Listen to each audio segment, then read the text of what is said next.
प्रेम से बोलिए धूमावती माता की जय। प्रिय भक्तगणों, आज है गुप्त नवरात्रि व्रत की 7वां दिन और आज आप सभी सुनेंगे धूमावती माता की कथा। धूमावती देवी महाविद्याओं में 7वें स्थान पर परिगणित है।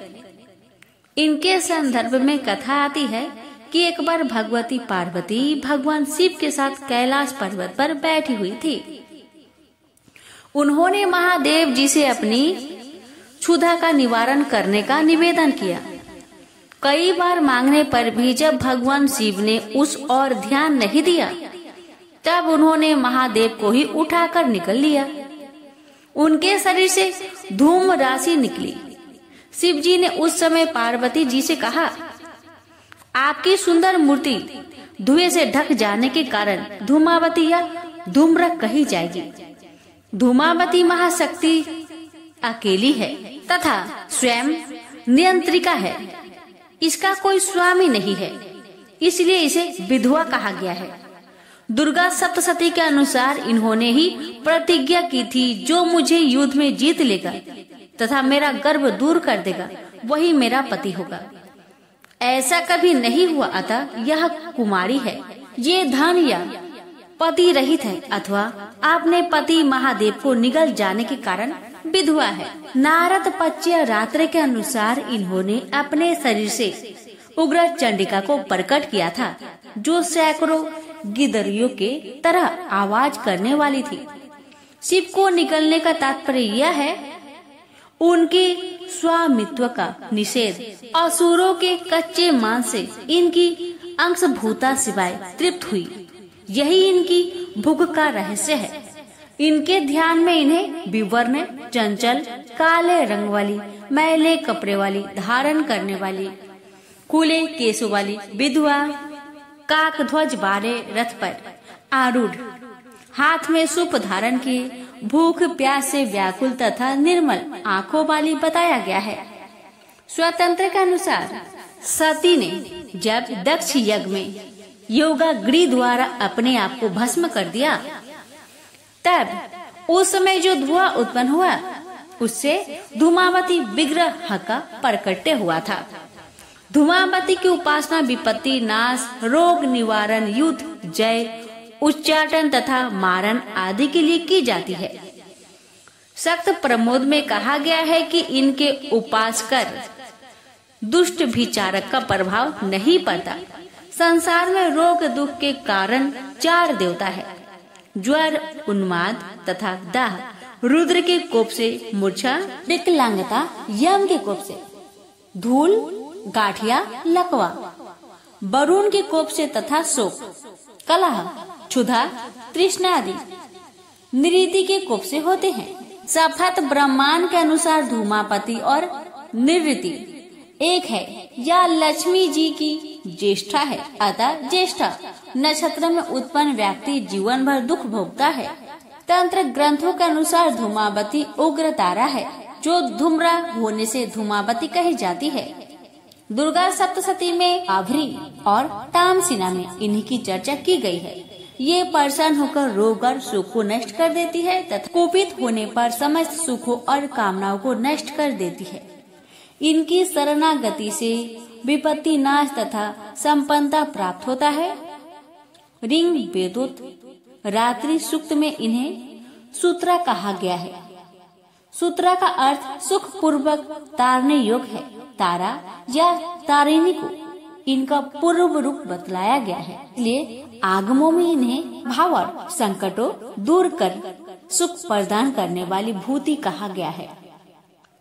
धूमावती स्थिर परिज्ञता की प्रतीक है। इनका काक ध्वज वासनाग्रस्त मन है, जो निरंतर तृप्त रहता है। जीव की दीनावस्था, भूख, प्यास, कलह, दरिद्रता आदि इसकी क्रियाएं हैं। अर्थात वेद की शब्द वली में धूमावती कद्रू है, जो वृत्रासुर आदि को पैदा करती है। प्रेम से बोलिए धूमावती माता की जय। अब श्रवण करें श्री दुर्गा सप्तशती पाठ 9वां अध्याय, निशुंभ वध की कथा।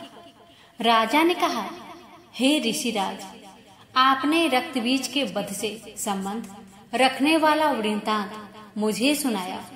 अब मैं रक्त बीज के मारने के पश्चात क्रोध में भरे हुए शुभ व निशुभ ने जो कर्म किया वह सुनना चाहता हूँ।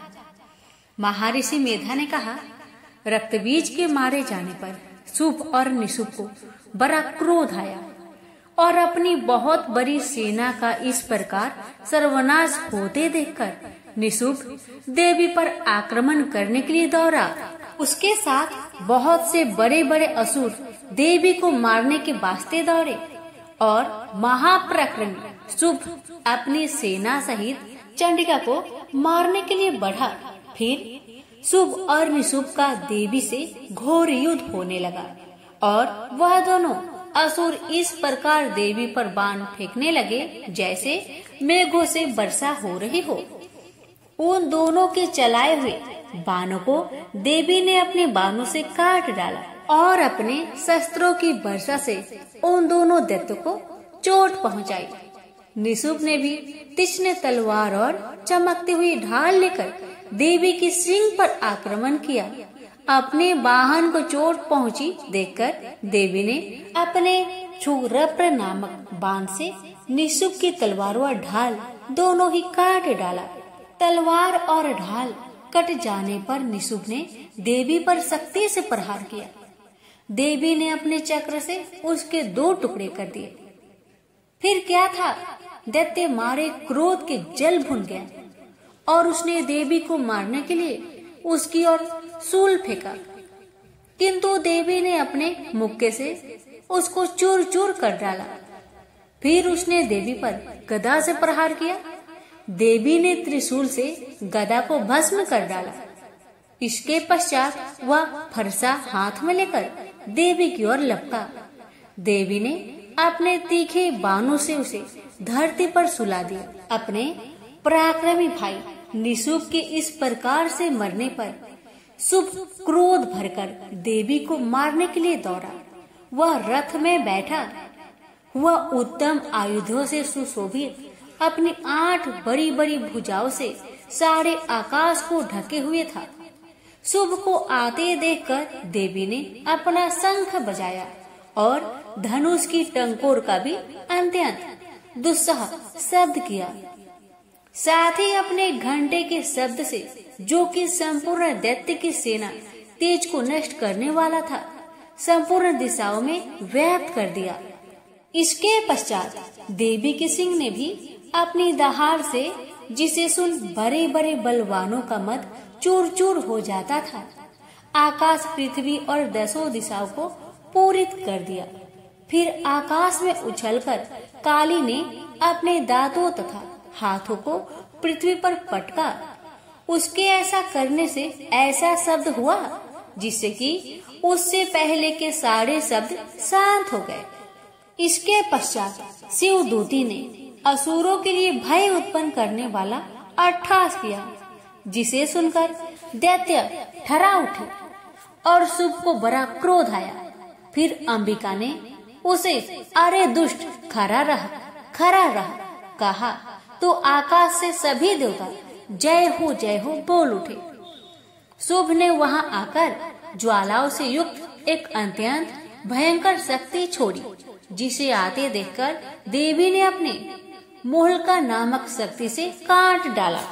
हे राजन, फिर शुभ के सिंहनाद से तीनों लोग व्याप्त हो गया और उसकी प्रतिध्वनि से ऐसा घोर शब्द हुआ जिसने इससे पहले के सब शब्दों को जीत लिया। शुभ के छोड़े बाणों को देवी ने और देवी के छोड़े बाणों को शुभ ने अपने बाणों से काट सैकड़ों और हजारों टुकड़ों में परिवर्तित कर दिया। इसके पश्चात जब चंडिका ने क्रोध में भर शुभ को त्रिशूल से मारा तो वह मूर्छित होकर पृथ्वी पर गिर पड़ा। जब उसकी मूर्छा दूर हुई तो वह धनुष लेकर आया और अपने बाणों से उसने देवी काली तथा सिंह को घायल कर दिया। फिर उस राक्षस ने 10,000 भुजाएं धारण कर चक्र आदि आयुधों से देवी को आच्छादित कर दिया। तब भगवती दुर्गा ने कोपित होकर अपने बाणों से उन चक्रों तथा बाणों को काट डाला। यह देखकर निशुंभ हाथ में गदा लेकर चंडिका को मारने के लिए दौड़ा। उसके आते ही देवी ने तीक्ष्ण धार वाले खड्ग से उसकी गदा को काट डाला। उसने फिर त्रिशूल हाथ में ले लिया। देवताओं को दुखी करने वाले निशुंभ त्रिशूल हाथ में लिए हुए आता देखकर चंडिका ने अपने शूल से उसकी छाती पर प्रहार किया और उसकी छाती को चीर डाला। शूल विदीर्ण हो जाने पर उसकी छाती में से एक उस जैसा ही महापराक्रमी दैत्य ठहर जा कहता हुआ निकला। उसको देखकर देवी ने बड़े जोर से ठहाका लगाया। अभी वह निकलने ही न पाया था कि उसका सिर अपनी तलवार से काट डाला। सिर के कटने के साथ ही वह पृथ्वी पर गिर पड़ा। तदंतर सिंह दहाड़ कर असुरों का भक्षण करने लगा और काली शिवदूती भी राक्षसों का रक्त पीने लगी। कौमारी की शक्ति से कितने ही महादैत्य नष्ट हो गए। ब्रह्मा जी के कमंडल के जल से कितने ही असुर समाप्त हो गए। कई दैत्य महेश्वरी के त्रिशूल से विदीर्ण होकर पृथ्वी पर गिर पड़े और वाराही के प्रहारों से छिन्न भिन्न होकर धराशायी हो गए। वैष्णवी ने भी अपने चक्र से बड़े बड़े महापराक्रमियों का कछमूर निकालकर उन्हें यमलोक भेज दिया और इंद्र से कितने ही महाबली राक्षस टुकड़े टुकड़े हो गए। कई दैत्य मारे गए, कई भाग गए। कितने ही काली शिवदूती और सिंह ने भक्षण कर लिए। प्रेम से बोलिए जगदम्बा माता की जय। सुनिए माँ भगवती की पावन कथा। अयोध्या में भगवान राम से 15वीं पीढ़ी की बात ध्रुव संधि नाम के राजा हुए। उनकी 2 पत्नियां थी। पट महिषी थी। कलिंग राज वीरसेन की पुत्री मनोरमा और छोटी रानी थी। उज्जैनी नरेश युधाजित की पुत्री लीलावती मनोरमा के पुत्र हुए। सुदर्शन और लीलावती के शत्रुजीत महाराज का दोनों पर ही समान रूप से स्नेह था। दोनों राजपुत्रों का समान रूप से लालन पालन होने लगा। इधर महाराज को आखेट का शौक कुछ अधिक था। एक दिन वे शिकार करते समय एक सिंह के साथ भिड़ गए, जिससे सिंह के साथ स्वयं भी स्वर्गगामी हो गए। मंत्रियों ने उनकी पारलौकिक क्रिया करके सुदर्शन को राजा बनाना चाहा। उधर शत्रुजीत के नाना योधाजीत को इस बात की खबर लगी तो वे एक बड़ी सेना लेकर इसका विरोध करने के लिए अयोध्या में आ डटे। उधर कलिंग नरेश वीरसेन भी सुदर्शन के पक्ष में आ गया। दोनों में युद्ध छिड़ गया। कलिंगाधिपति मारे गए। अब रानी मनोरमा डर गई। वह सुदर्शन को लेकर एक ध्याय तथा महामंत्री विदल के साथ भागकर महर्षि भारद्वाज के आश्रम में प्रयाग पहुंच गई। युधाजित ने अयोध्या के सिंहासन पर शत्रुजित को अभिषिक्त किया और सुदर्शन को मारने के लिए वे भारद्वाज के आश्रम पहुंचे, लेकिन मुनि के भय से वहां से उन्हें भागना पड़ा। एक दिन भारद्वाज के शिष्यगण महामंत्री के संबंध में कुछ बातें कर रहे थे। कुछ ने कहा कि विदल कलिंग न पुष्पक है। दूसरों ने भी कहा कि यह सर्वथा कलियुग है। सुदर्शन अभी बालक ही था। उसने बार बार जो उसके मुख से कली कली सुना तो स्वयं भी कली कली कहने लगा। पूर्व पुण्य के कारण वह काली बीज के रूप में अभ्यास में परिणित हो गया। वह सोते जागते खाते पीते कली कली रटने लगा। इधर महर्षि ने उसके क्षत्रियोचित संस्कार आदि भी कर दिए और थोड़े ही दिनों में वह भगवती तथा ऋषि की कृपा से शस्त्र आदि सभी विद्याओं में अत्यंत निपुण हो गया।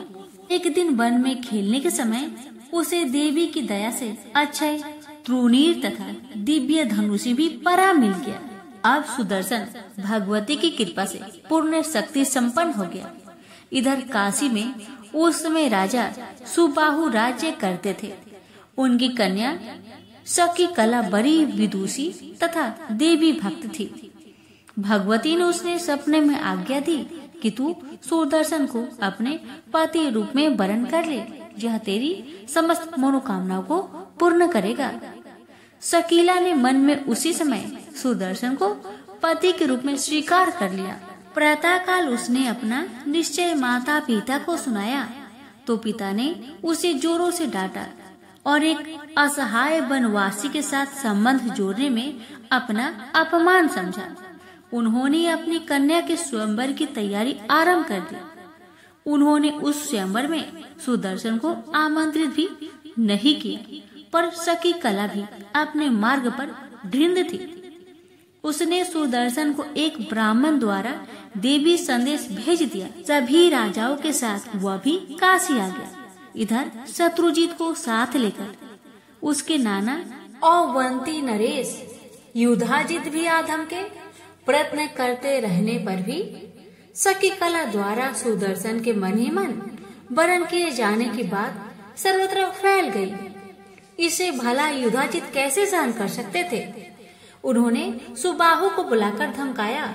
सुबाहु ने इसे अपने को दोष रहित बतलाया, तथापि युधाजित ने कहा, मैं सुबाहु सहित सुदर्शन को मारकर बलात् कन्या का अपहरण करूंगा। राजाओं को बालक सुदर्शन पर दया आ गई। उन्होंने सुदर्शन को बुलाकर सारी स्थिति समझाई और भाग जाने की सलाह दी। सुदर्शन ने कहा, यद्यपि न मेरा कोई सहायक है और न मेरे पास कोई सेना ही है, तदपि मैं भगवती के स्वप्नगत आदेश अनुसार ही यहाँ स्वयंवर देखने आया हूँ।